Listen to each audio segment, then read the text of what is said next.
breaking news from CBS 2. Good afternoon. I'm Erica Sargent. We are interrupting programming because Illinois Governor J.B. Pritzker is about to give an update. Developing news here on the coronavirus in Illinois. Let's listen in. Illinois National Guard Director, Brigadier General Richard R. Neely, and Dr. Omar Latif, the CEO of Rush University Medical Center. During yesterday's public update, we focused on personal protective equipment, or PPE. Illinois' hospitals and nursing homes and first responders source and stock their own PPE, as does the city of Chicago due to its size. The state backs up all of these institutions, including the city and the entire state, in times of surge, which is why we're doing everything in our power to acquire massive sums of PPE from across the global supply chain to Illinois. PPE is only one part, although a critical part, of our multifaceted approach to tackling COVID-19. And today I want to talk to you about some of the important pieces of the puzzle that we've been working on. And I want to provide you with some of the data that's guiding my decision making. First, let's talk about testing capacity. Testing is important not only for an individual and their doctor so they can know how best to treat the symptoms that a patient is feeling, but also so that we as a state can understand the scale and severity of the outbreak across Illinois. There are Illinois counties with higher concentrations of COVID cases than others, and we also have counties with only a few documented positives where none of their surrounding counties have any positive cases. Testing helps demonstrate the actual reach of COVID-19 and informs us how we can potentially isolate the outbreak even as we work to flatten the curve. In the words of the Director General of the World Health Organization, you cannot fight the fire blindfolded. We cannot stop this pandemic if we don't know who's infected. Test, test, test. In February, we were among the first states to bring our own state laboratories online, providing us with critical early capacity. At the time, we were able to run around 50 tests per day. Today, we can do nearly 2,000 tests per day from all sources, with our state labs now running 600 tests per day in all three locations, Chicago, Springfield, and Carbondale. A lot of work has gone up into building up our testing capacity, and there's still a lot more work to be done. On Sunday and Monday, we began drive-through testing at 4 state and federal facilities. The Illinois National Guard opened our first entirely state-run drive-through testing facility in Northwest Chicago, the Harwood Heights community-based testing site. This site is designed especially to collect specimens from our healthcare workers and first responders, and at current capacity, they can collect 250 specimens per day. Senior members of the U.S. Department of Health and Human Services were out to survey that site this last weekend, and they called our setup a national model that they hope to replicate in other states. I want to commend Brigadier General Rich Neely, our National Guard soldiers, and our teams at CMS, DPH, and IEMA for their exceptional work bringing this site online. Over the last few days, federal HHS has also set up sites in Bolingbrook, North Lake, and Joliet with private partners Walgreens and Walmart. These sites can run close to 100 tests per day as is, and up to 250 each with expanded staffing. Here in Illinois, our residents also have access to 4 commercial labs and 15 hospital labs that in total average about 1,500 tests per day on top of our state lab output. That's, of course, on top of the 600 per day that we run at our state labs. IDPH is working with some hospitals to stand up their own new labs, providing positive specimens to hospitals for validation so they can come online faster. As we speak, labs at places like North Shore Hospital and Southern Illinois University are expanding their capacity with additional equipment and supplies, with an expected additional capacity of 2,805 daily tests in 2 weeks. That will bring our in-state testing to more than 4,300 per day. Now, even with this rapid expansion, we still need tens of thousands more tests to get an accurate picture of our state. That's within our reach, though standing up additional hospital lab sites will be required and mobile testing sites will be required across the state, and we're doing that. And with the continued consistent delivery of necessary supplies, such as reagent and viral transport media, we can get this job done. Of course, nationally and here in Illinois, we are beyond the moment where testing alone can be our primary weapon against this virus. We can't just test, we have to treat. It's true that the vast majority of people will recover from COVID-19 on their own without hospitalization and without a specific therapy. But what we need to do is to ensure that our healthcare system can fully support and care for those who won't easily recover. One aspect of that is our healthcare workforce, those on the front lines fighting COVID-19 every day. And I'm very proud to say that since my call to action this weekend for those qualified to join the fight, we have had hundreds of nurses and doctors and other healthcare workers reach out to us and let us know that they are interested in helping. The application went live yesterday, and in just 24 hours, we've already received 180 applications from individuals ready and willing to rejoin the healthcare workforce. I encourage anybody who's interested to go to our coronavirus.illinois.gov website, and you'll be able to access the necessary forms for IDFPR to join our healthcare workforce. Another piece of this puzzle is our hospital infrastructure.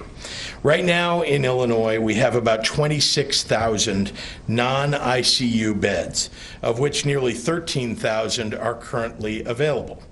We have nearly 2,600 adult ICU beds across the state, of which about 1,100 are currently available. Those numbers are fairly standard, but we know that they will not stay that way. I want to take a moment now to provide you with a fuller picture of what we could be dealing with in the near future. As I've said, you deserve honesty and transparency on the gravity of our situation and the reasoning behind the aggressive measures like the stay-at-home order that I've put in place. In our worst-case scenario projections, that is, without the stay-at-home order, in 1 week, we would need over 2,500 more non-ICU beds and 800 ICU beds than we have in existence in the entire state today. Further still, in 2 weeks, we would need over 28,000 additional non-ICU beds and over 9,400 additional ICU beds. That's untenable. The board next to me offers a moment-in-time snapshot of our current capacity and how these projections would stand up. As you can see, what we've seen in other countries of COVID-19's ability to overwhelm the system could happen here too. We are not immune. But again, those are worst-case scenario projections with no interventions. Instead, what we've done already in Illinois is put in place a two-pronged approach to make sure a worst-case scenario does not become our reality. First, we've put in place protective measures to suppress the spread of COVID-19. That's our stay-at-home order, limits on gatherings, closing our schools, closing restaurants and bars, and social distancing guidelines. These are the steps that we've taken over the past 2 weeks to flatten the curve and prevent too rapid an increase in new cases. Second, we're working to increase our healthcare capacity overall statewide so that when we do arrive at our next phase, we will have the capacity to meet that much greater need. IEMA and DPH have taken a multifaceted approach to increasing capacity, building up our triage units at hospitals, bringing offline hospitals and hotels online, and expanding capacity in existing hospitals by acquiring critical equipment like ventilators to care for the most severe cases of COVID-19. IEMA has deployed 49 triage tents, 40 outside of Cook County, to set up triage units outside of hospitals to safely and efficiently evaluate potential COVID-19 patients. In total, 66 of our over 200 hospitals statewide have set up triage tents with IEMA or on their own. IEMA is currently working with 26 additional hospitals to set up triage centers. And my team and I will make sure that each and every one of those hospitals has what they need to get a triage center going. Rush University Medical Center has been a true leader in this work, and Rush CEO Dr. Lateef will talk more about this approach in just a few moments. IDPH, IEMA, the Illinois National Guard, and the U.S. Army Corps of Engineers are in the process of investigating closed hospitals that could temporarily reopen to support our COVID-19 response. In a worst-case scenario surge, the state would turn existing hospitals into almost entirely COVID-19 response hospitals, moving non-COVID patients to other hospitals, including these re-outfitted locations. The number one difference between a standard bed and a COVID-equipped bed is a ventilator. Right now in Illinois, we have about 2,200 ventilators all across the state, of which 1,600 are currently available. In the worst case scenario projections that I discussed earlier, we would need over 4,100 more ventilators to outfit our ICU beds within 2 weeks. Again, that's a projection based on no protective interventions. My team and I are pursuing every option to increase our state's supply of ventilators, including working with scientists and experts in Illinois and beyond to pursue innovative new equipment options. Yesterday, I spoke with President Trump to walk him through Illinois' immediate needs. Millions of N95 masks and hundreds of ventilators just in the near term. President Trump promised assistance, and yesterday afternoon, the White House notified us that we will be receiving 300 more ventilators and 300,000 N95 masks from FEMA in the coming days. On that call, I also urged the president to invoke the Defense Production Act. I know I sound like a broken record, but if I have to stand here every single day until I'm blue in the face and advocate that the federal government fully utilize this act, then I will. This is the reality. There is a finite supply of critical resources available around the world right now. There is an enormous supply of governors and countries trying to get those resources.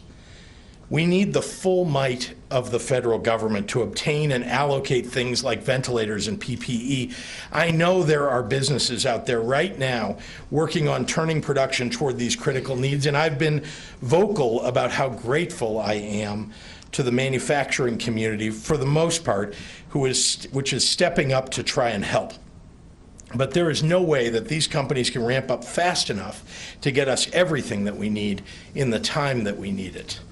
Illinois had some of the earliest COVID-19 cases, and we were among the states with the highest number of positive cases, and we are still right now.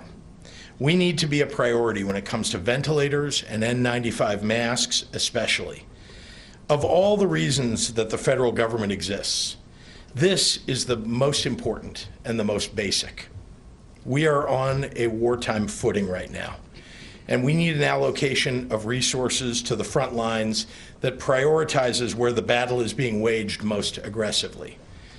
I will continue to pound the table to get the federal government to acquire the supplies that our states so critically need and to allocate them accordingly. Lives depend upon it. The question that everyone wants answered right now is, how long is all of this going to last? The honest answer is, we don't yet know. I know that's hard to accept, but it's honest, and I'm determined to be honest with you above all else. The battle against this virus is a daily struggle, and our best minds and our bravest souls are suited up against it. I have tremendous faith in their ability to conquer it, but we have to give them the time and the space to do what they need to do. I want to be 100% clear about what will drive my decision-making in the weeks ahead. Science. I understand how difficult it is to see the economy slow down and watch friends and neighbors laid off from jobs. Those concerns keep me up at night too. But I will say again, you can't have a livelihood without a life. As long as Americans still have breath in their lungs, we will find a way to survive and thrive. We can revive our economy. We can't revive the people that are lost to this virus. Finally, there has been some talk over the last 24 hours by some about who this nation might be willing to sacrifice to COVID-19 for the sake of our economic interests. Well, in case there's any doubt in your minds, I'm not willing to sacrifice anyone. There is no life in this state that is more or less precious than any other. No person more or less worthy of saving. I want grandparents around to help raise their grandchildren. I want people to spend years after this is over celebrating birthdays and wedding anniversaries and healthy retirements. I want Illinois to continue to be enriched by its young and old residents alike. Our economic strength comes from our diversity in this state and the hard-won experiences of our citizens. Without that, we are nothing. With it, there is nothing that we cannot overcome. With that, I'd like to invite Dr. Ezike, our director of our Department of Public Health, to give you an update. Doctor. Thank you, Governor Pritzker, and thank you for just affirming the value of each resident of Illinois. So we're all standing here trying to be physically distanced, trying to model the right behavior, and we're showing our support for the great leadership offered by Governor Pritzker. The members represented here and the people that you've seen at these daily press conferences demonstrate the interconnectedness of all the different sectors of our community. It takes all of us to counter this pandemic. The report for today is sobering, as it is every day. There are 250 additional cases, and there are 4 additional deaths. For Illinois, this brings our total of COVID-19 cases to 1,535, and unfortunately 16 total deaths. It is not easy to be reporting these numbers every day. And we won't fall into the trap of forgetting that these are people with families and friends who love them and people who are worried about them. And for those who have passed on, their loved ones are now grieving and don't have the opportunity to celebrate their lives with traditional funerals and wakes. Let's send our thoughts, our support, and our prayers to all of these families and their friends. This disease has affected every group in our society. It has affected people from ages 0 to 99. In terms of the data that we've collected, 54% of confirmed cases are white, 33% are Black, 5% are categorized as Asian. We have 11% of Latino or Hispanic ethnicity. In terms of severity of illness, our data shows that 16% of COVID cases have resulted in hospitalization. 4% have resulted in ICU admission. Of the lives lost, we see that 92% of those lives lost were in those older than 60. So we see these sobering numbers, and we thank our governor for the aggressive steps that he has taken to try to reduce these stats.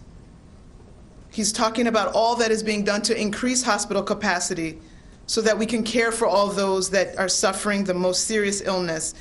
And eventually decrease the overall number of deaths. Since January, the Illinois Department of Public Health has been working closely with hospitals in response to this pandemic, providing guidance on infection control, diagnosis, and leading the country as the first public health lab to be testing in-state. As the situation has evolved, we began holding weekly webinars with hospitals to provide the most up-to-date information and guidance, but also to hear what hospitals were seeing and what they needed. As information changed and we learned more about this novel coronavirus, we worked with hospitals on guidance for how to safely interact with patients who may be infected and when healthcare workers and staff should stay home. Just yesterday, we had issued additional guidance about screening protocols and triaging patients. Our hospital partners are invaluable, and we must ensure that they have the information as well as the resources that they need.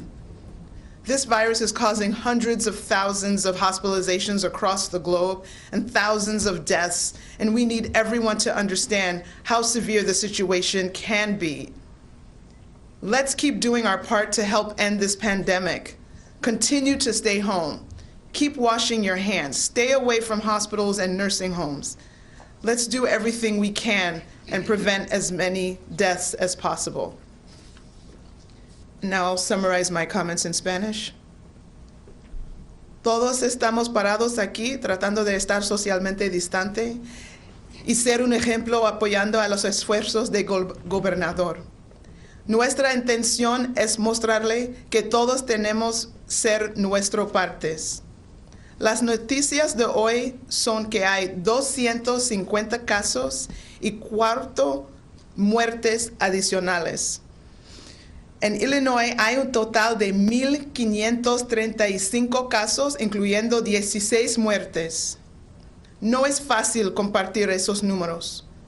También es fácil caer en la trampa de olvidar que estas personas tienen familias y amigos que los aman y están preocupados por ellos. Sus familias están doliendo y no pueden participar en una reunión o celebración.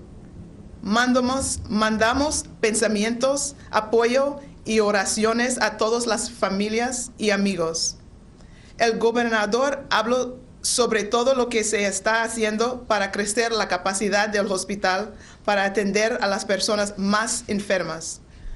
Nuestros socios hospitalarios son invaluables y debemos asegurarnos que tengan la información y los recursos que necesitan. Este virus está causando cientos de miles de hospitalizaciones y miles de muertos en todo el mundo. Necesitamos que todos comprendan que grave es COVID-19. Recuerda, quédase en casa, lávese sus manos con frecuencia y no vayan al hospital o al asilo de ancianos. Cada día que luchamos contra este virus, nos acercamos a vivir días más normales. Contigo lo hacemos. And with that, I would like to turn it over to Brigadier General Richard Neely.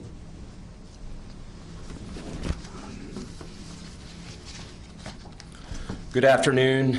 Thank you, Governor Pritzker, for inviting me here today. Thank you for your incredible leadership during this extraordinary time, really unprecedented times here in the state of Illinois. I know you've had some very challenging decisions to make along the way and have made them. So thank you again for your leadership, sir. Thank you, General.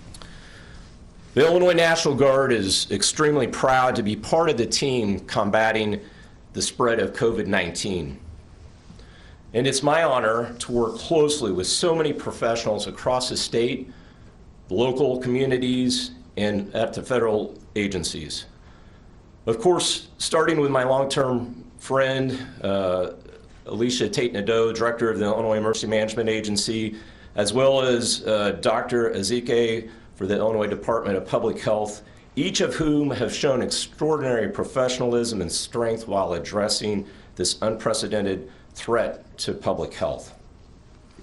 As the commander of the Illinois National Guard and the Adjutant General, I'm very proud of what the National Guard brings to the state. As I like to say, the National Guard is truly an American treasure.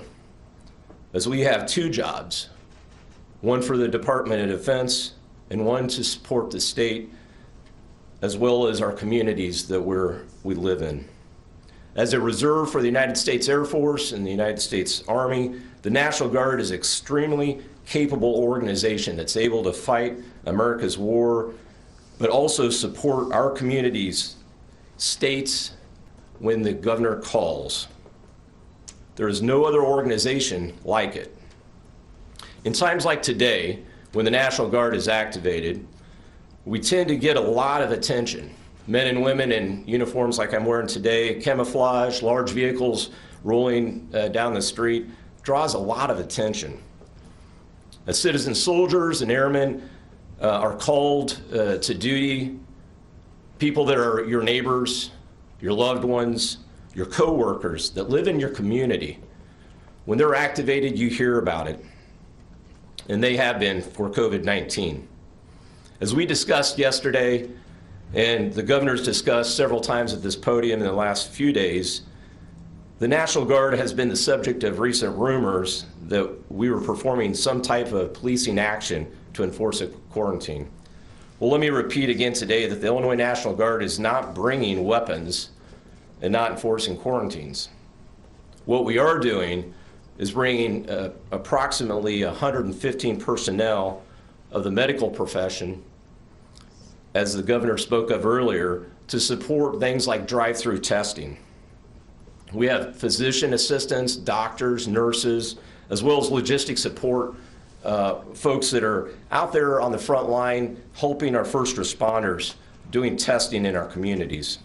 We're looking at possible expansion once additional facilities have been identified by Illinois Department of Public Health as well as the Illinois Emergency Management Agency.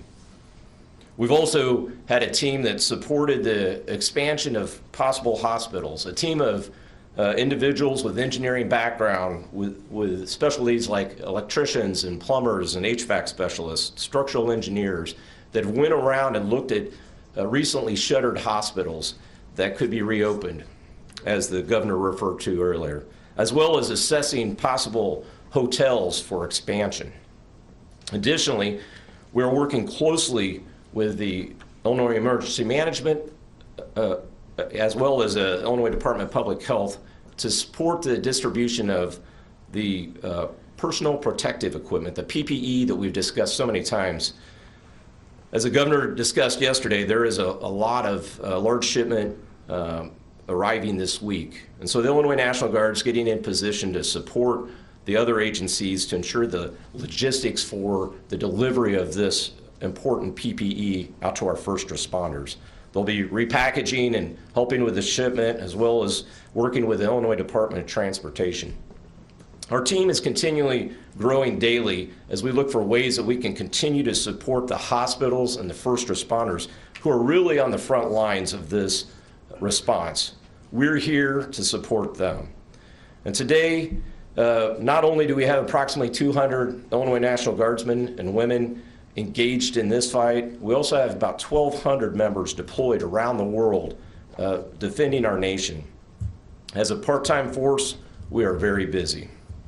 I'm so proud of the 13,000 dedicated men and women of the Illinois National Guard and proud of their willingness to protect communities, our state, and our nation. I'll be followed by Dr. Lateef.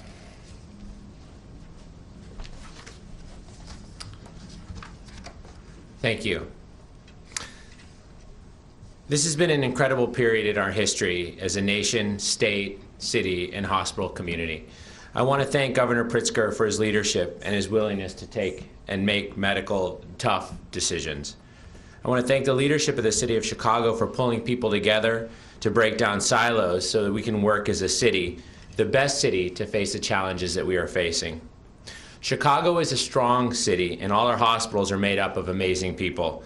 And they are working 24/7 around the clock, as long as it takes to help our community get through this.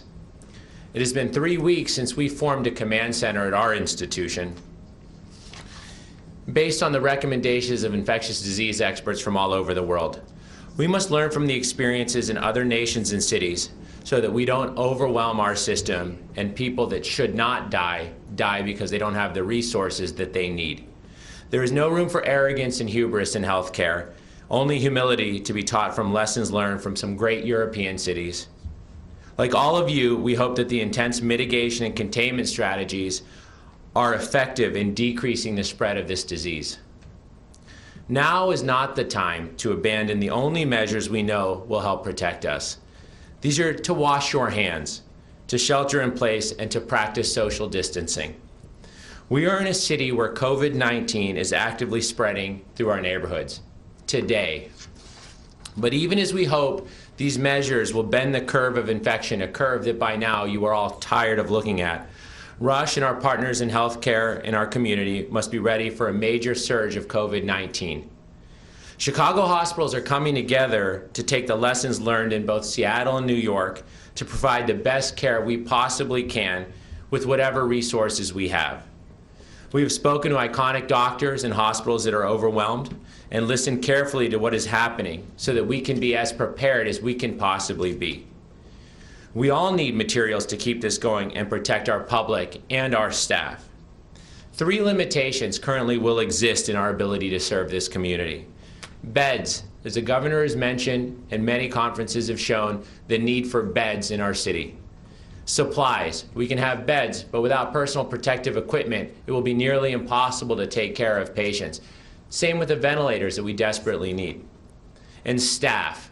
We have seen with this infection, staff getting sick themselves, and entire workforces being cut in half in a 2 or 1 day period. We have physically transformed our hospital to address these needs.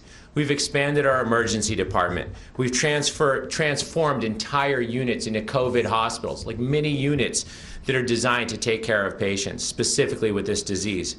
We've converted space that was never designed to take care of patients to hospital beds by putting up dividers. We've reassigned staff and pulled all hands on deck. We're taking advantage of anyone who reaches out to us that wants to help. We're using telemedicine appointments so patients can get the care they need without leaving their home. This includes hundreds of free video visits to those concerned they may have coronavirus, with instructions on staying at home or when to come in for testing. We've stopped elective surgeries before any mandate to prepare and save all the supplies that we have and to prepare our providers and give them time to get ready for this surge. And we did all of this to create greater capacity to care for critical patients who just about every international expert believes are coming. We believe it's coming, and as we prepare it as we possibly can, we still have limitations. Here's the truth. In just about every scenario in the future, the situation gets worse before it gets better for our city and for our community. So no matter how well we have prepared, we and all healthcare providers need help from our private and public partners to weather through this.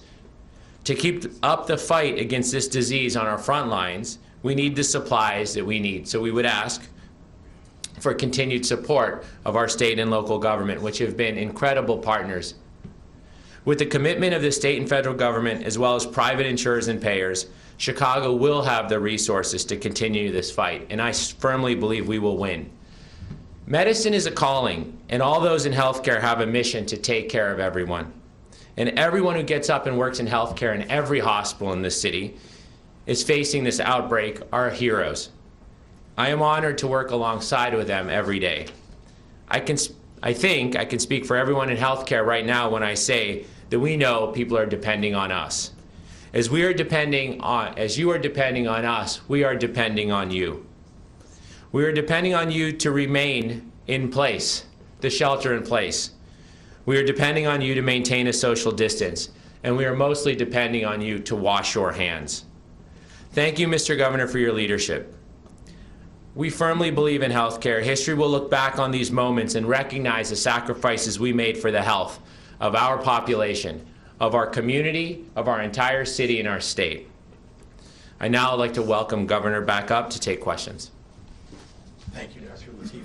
Thank you. And just before I take questions, I just want to make sure everybody knows how hard we're working all across the state. We have 211 hospitals and we have health centers. We have so many facilities that we're working with directly. outside of Cook County, outside of the collar counties, all the way down to the far southern reaches of our state. And we're working hard to work with your county health administrators, your public health directors, to make sure that you have the PPE, that you have the protection that you need in every county and at every one of these healthcare centers. And I'll continue to do that work. It's vitally important to me that we protect everybody in this state. We've had a larger outbreak, as many of you know, in Cook County and Chicago than in other areas of the state.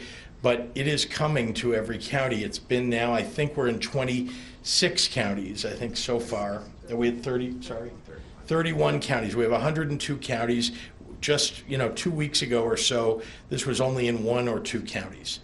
It is everywhere. No one is immune from this, and that's why it's so important to me that we protect people all across the state and that people abide by this stay at home and make sure that they're doing right by their neighbors and their friends. So with that, I'm happy to take any questions from members of the media that are in the room, and then we'll take some questions from those who are online. It sounds like you're considering hotels, it sounds like, as potential additional hospital space. Are you looking at anything else, like has been considered in some other states, like convention centers, large-scale venues such as that? And then also, are you considering any kind of mandate to medical facilities that X% increase in capacity be the rule? Well, we're in discussion with every one of the facilities, and we've got to work with them to see what works in their facilities. Dr. Lateef is here in part because he was one of the leaders in this. Very early on, Rush, and we began talking about how they were transforming already the facilities within Rush and their system to deal with COVID-19, and they're one of the earliest to say we're not going to take any elective surgeries and so on. We're talking to every single hospital in the state to figure out, do they have their own triage capability? Do they need a tent, and do they need some healthcare personnel to help with that triage of those who may have respiratory illnesses that need to be tested and defined so that we know whether they have COVID-19 or perhaps just have the flu or something else. So it's got to be done hospital by hospital. We're not mandating exactly, but every single one of these hospitals doesn't need a mandate.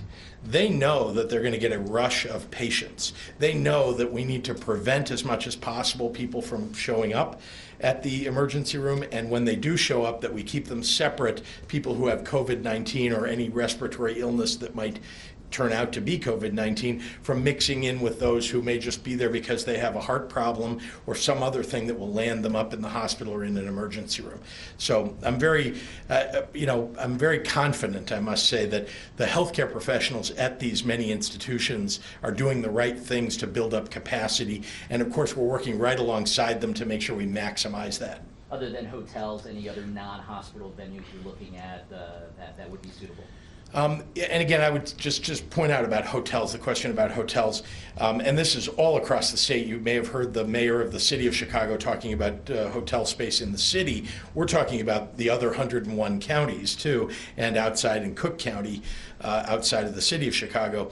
So we're not necessarily converting those hotel rooms into hospital rooms, though in some cases it's possible to do. In many cases, we're talking about situations where you may need to isolate somebody. Somebody may have COVID-19. Remember, many people will get COVID-19 and they don't need hospitalization, but they do need to be separated from their families. They need somewhere to stay while they're recovering and experiencing symptoms, just as you might if you had the flu. But of course, the capacity for ICU beds and hospital beds, that's what we're watching very, very closely to make sure that we're building up that capacity with surgery centers or other places that might be able to take an overnight patient that isn't currently doing that, or as we say, with hospitals that were closed and that could be reopened. And the Army Corps of Engineers, the National Guard, and others are working together to see if we can do that. Yes, sir. With this going on, there are many people that's out of work. They receive benefits from the state, Yes. like SNAP. When they run out of food, what does the state plan to do? So the question was about people who may have SNAP benefits and what happens if they run out of food and what will the state do? And the answer is we're working very closely with our food depositories and pantries all across the state. There are people who are going to need to access those now more than ever. And so we're doing our best to try to build up their capacity. We'll be talking about that in the next few days, and also making sure that someone asked about whether we're looking at other facilities, maybe large auditorium type facilities. We are considering various housing options for people who are homeless, because we want to make sure that we're giving them shelter and protection from COVID-19. And so in those facilities, wherever those may end up being, we're going to provide food and make sure that we're giving them all the necessities of life. Governor, along the lines of the healthcare workers and the first responders, we're hearing from a lot of these folks, everyday heroes, but they're exhausted. They're working 12, 13-hour shifts. Yes. Is there any way that perhaps the National Guard or another kind of workforce can come in, help supplement these people for a little while to give them that mental health break that they need? You're so right. Healthcare workers are being overworked. There's no doubt about it. They're doing heroic, amazing work every day, and they do deserve a break as best we can give them. They're so dedicated. They're dedicated in non-crisis times, I must say, and now they're working, even harder. So as you know, we expanded the eligibility to work in the healthcare field to people who had recently retired, who we can give them back their licenses nearly immediately, and those who may have left the profession for some other profession. We need them back. We're encouraging them to come back, and we've seen hundreds already talking to us about coming back, filling out forms, and so on. And so in that way, we're trying to fill up the need for more healthcare workers so we can alleviate some of the work on the front lines. We're also at the edges, at the borders of the state.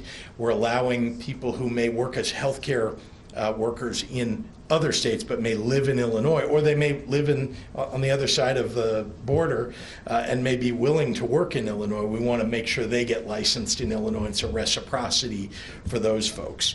We want to be able to move healthcare workers to where they're most needed. So we're doing our best to try to alleviate the congestion, let's say, that is weighing upon the healthcare industry, the healthcare workforce today, and we'll keep looking for ways to do that. We're going to take one more question. Oh, yeah, I'm sorry, the National Guard. You did ask about the National Guard. They have many medical professionals that they're bringing to bear here. Right now, we've got many of them focused on these drive-through testing centers, but they are so versatile. They're really tremendous. Maybe the General would like to speak to the tremendous individuals who are working in healthcare at the National Guard. Well, and that's a great question. It's a balancing act for us. So when the National Guard's called up, we're actually coming out of the communities. So some of the doctors, some of the physicians that we've called forward to support the drive-through are actually coming out of some of the hospitals. Some of them are coming out of medical school and some different areas like that. So it's a balancing act for us. We are working very closely with these employers. I had great discussions with many of them this morning as they were standing up and operating and making sure that their employers were able to support. We can't do our job as the National Guard without employer support.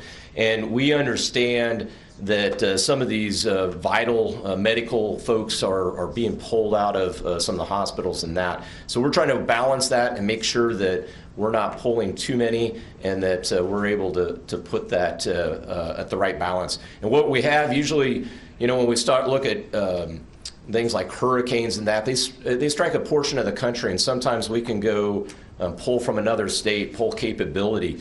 This is like a hurricane hit all 50 states at once.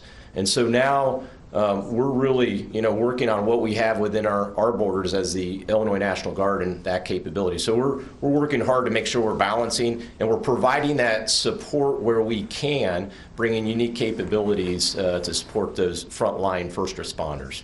Craig, you'll be the last question in the room. Gerald, yes, Craig. The President said today that you would like to see the restrictions opened up by Easter to get the economy roaring again. Your reaction to that, and then I have a follow-up, if you don't mind. My concern with the President's remarks is I don't think he's listening to the science. I think that he is, operating, he's looking at the stock market, which I know he's essentially judges himself by, and making decisions in that way. Look, I understand that what's happening now is very, very difficult for families all across this nation. Everybody is suffering financially from this, and some more than others. And so this is something that weighs on all of us. And I think about how we can support people across the state of Illinois. And we've done many things like expanding unemployment benefits and providing meals for kids, and making sure that we're looking at shelter for those who are homeless. There's an awful, and of course we stopped evictions in the state, and we put a moratorium on shutoffs of utilities and so on. We're doing many other things like that to protect people from the economic downturn that seems to be upon us. But I think the president is not taking into account the true damage that this will do to our country if we see truly millions of people die. And that's what I think would happen. That's what the scientists and the doctors tell us would happen. And you heard me say a little bit earlier, if you don't have these restrictions on, the damage that would be done, that the lives that would be lost, the overrunning of our healthcare system would lead to real devastation. So I'm very, very concerned about what the president is saying. I'm sure. So are you thinking of, as you're looking ahead to your deadline of April 7th, are you, based on the numbers you're seeing, do you think that is going to have to be continued on further into April or May or June or whatever? Yeah, again, I'm trying to follow the science here, and I am concerned that we may have to extend that deadline. We have to start to see some movement in the numbers in the right direction, or at least a shaping of the curve that looks like we're hitting a good spot in that curve. And it's early. It's early. I just can't tell you anything quite yet. I've been told that it takes as little as 8 days, certainly, but as many as 14 or perhaps more. And you need to keep an eye on hospitalizations. That's really because we have had such minimal testing, really. You have to keep an eye on the hospitalization rate. That tells you for sure, how many people are really sick, and what the direction of that hospitalization is. And so we haven't seen enough data yet to really know when we can bring the restrictions off. But again, watching every day and looking at the data every day. Okay, we have to go to some of our reporters Yes. online. This question is for Dr. Ezike. While the governor says he does not know, so many are asking, when do you believe we will see a peak in Illinois? Can you give us some sort of time period, weeks or months? And also, of the 16 people who have died, how many had underlying conditions?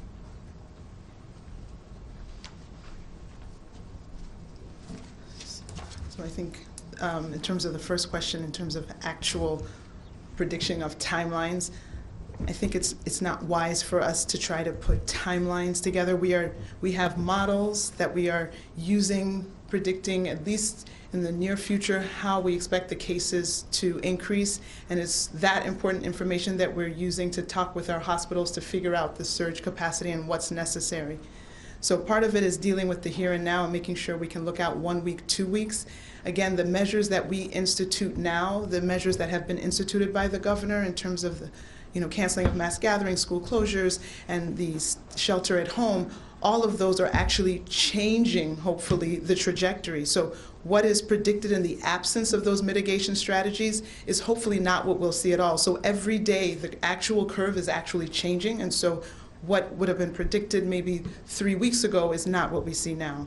I think there was a second part about... How many of the 16 deaths had underlying conditions? Okay, so it's the so I know overall, and I don't have the charts of the 16 people here. We can get that to them afterwards, but overall the trends have been that the fatalities have been in people over 60, and so all but one has been over 60 in terms of the actual medical conditions. We can try to look into that. Again, we're trying not to get into too much of their personal protected health information. And we talked already about the ethnicity. And was there another piece in there? Okay, thank you. This is for the governor. Your budget proposal for FY21 was based on an economic forecast that is clearly no longer accurate. What adjustments do you think will be necessary both for the remainder of FY20 and for FY21? Well, that is an excellent question. I mean, there is no doubt that any estimates that were made even 2 months ago would be, not useful at this point. I don't think anybody expected where we would be today. So we are working with our budget experts, with our Office of Management and Budget, with my Deputy Governor for Budget and Economy, and our entire team to try to figure out what direction what's the steepness of the downturn in revenues. And of course, there are expenditures that we're needing to make to save people's lives, to protect people across the state. We're going to do what we need to do. There's no question about that. But yes, of course, behind that, we've got to look at our budget situation and do whatever we need to do to address it. And then, we've got to also consult with the General Assembly on what we will do for next year's budget. Is there any state budget maximum for spending on PPE and ventilators? I know the governor is reticent to give spending details due to negotiating purposes, but what is going into deciding what to buy, for how much, and from which companies? Well, what's going into our decisions about what to buy and how much of it to buy is again the modeling that's been done about how many cases we'll have in the state, how many people will end up being in ICU beds, how many people will end up needing hospitalization, how much triage do we need at all of the facilities, how many new healthcare workers will we need to bring online, and what will the state take responsibility for within that. So that's a lot of what our considerations are, and we're gonna do whatever it takes, honestly. I mean, this is about saving people's lives, so we're gonna do whatever it takes. And as to who we buy equipment from, honestly, we've taken emails and incoming calls from a lot of potential vendors of the items that we talk about every day in PPE, and we've looked into, well, nearly all of them, and tried to find the best prices and, of course, the most effective equipment, those that are FDA approved and so on, and then make sure we get the best prices for the people of Illinois. But we're going to keep working on that. And anybody that has the potential to sell us ventilators or N95 masks, gloves, etc., we're either reaching out to, or please contact our office or the IDPH. Governor, would you consider using any of your personal fortune to help acquire some of this PPE if that's what it took to get it? Well, I've reached out to an awful lot of people in the business community that I know to help them, to get them to help us acquire PPE from around the world. Many of them have offered their resources. I, of course, have been charitable, as you know, over the years, and intend to be in this situation as well. And so I'm going to be doing everything that I can. I'm certainly working morning, noon, and night, and I'll put my resources to bear on it too. All right, this will be the last question. How many tests are now running daily in Illinois, and where is that number expected to go in the days to come? I probably should turn this over to IDPH, to Dr. Ezike, but I'll just tell you, because I track this pretty closely, so I'll give you a sense. I talked about it in my remarks, but I'll repeat. We're roughly doing about 2,000 tests within the state of Illinois today, 2,000 tests per day within the state of Illinois. Again, we started with just 50 tests per day, so we've ramped that up significantly on our own in state. There are also commercial laboratories around the nation that are doing these tests. However, it takes longer to use a commercial lab outside of Illinois than it does any lab that's inside the state of Illinois. So we're going to use whatever resources we need to ramp up what we have in the state. I talked about how we have the capability to add another 2,800 or so tests in the relatively near future in the state, and I'm looking for every which way, including acquiring more equipment for laboratories across the state to help spin up more testing, because testing, I mean, you heard the WHO director say, test. We have got to do more testing. We're going to get that done, and I'm very focused on that and PPE and ventilators and all of the equipment, everything that's required for us to address this challenge. So thanks, everybody. Breaking news coming out of the governor's press conference today as we learn that the death toll from COVID-19 in Illinois has climbed to 16. That comes with the announcement of 4 additional deaths here in the state. A man from Chicago in his 50s, 2 residents of Cook County in their 60s, and a woman in her 90s from DuPage County. We were also learning of 250 new cases of the coronavirus, bringing the total to 1,535 in the state across 32 counties. The governor mentioned that Illinois is also performing more testing, which can account for more of the new cases that are confirmed. They said that they performed 2,000 tests per day, but they need more. They need more tests, and they also need more equipment. The governor outlined many of the areas that are lacking right now as far as that goes, that the call is still going out to retired healthcare workers that they join the force again in any way if possible. They also need more hospital beds. He talked about hospital beds specifically for COVID-19 patients. They require a different setup than just a regular hospital bed, and ICU beds are needed as well.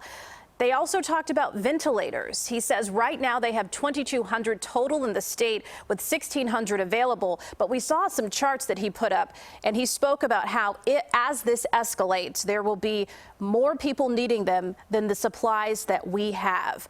Now, the Department of Public Health broke down a couple of percentages here. They said of all those who are tested and confirmed to have COVID-19, 16% require hospital stays and 4% will end up in the ICU and need specialized treatment.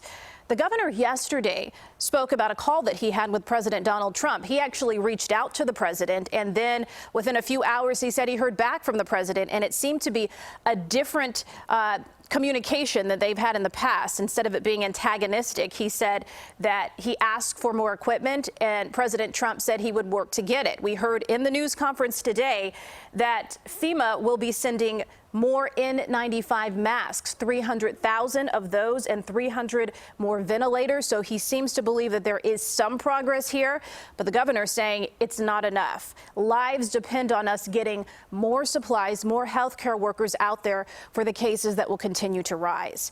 He does have Illinois manufacturers stepping in to make some of this supplies. He also has the federal government, but he said that there is still a gap that needs to be addressed. The Illinois National Guard spoke because there have been some rumors going around over the last few days, and they stepped up yesterday and yet again because these false rumors seem to keep coming. And the Illinois National Guard said that many people are wondering if their members will be armed out enforcing the stay-at-home order from the governor. The National Guard saying that is not the case.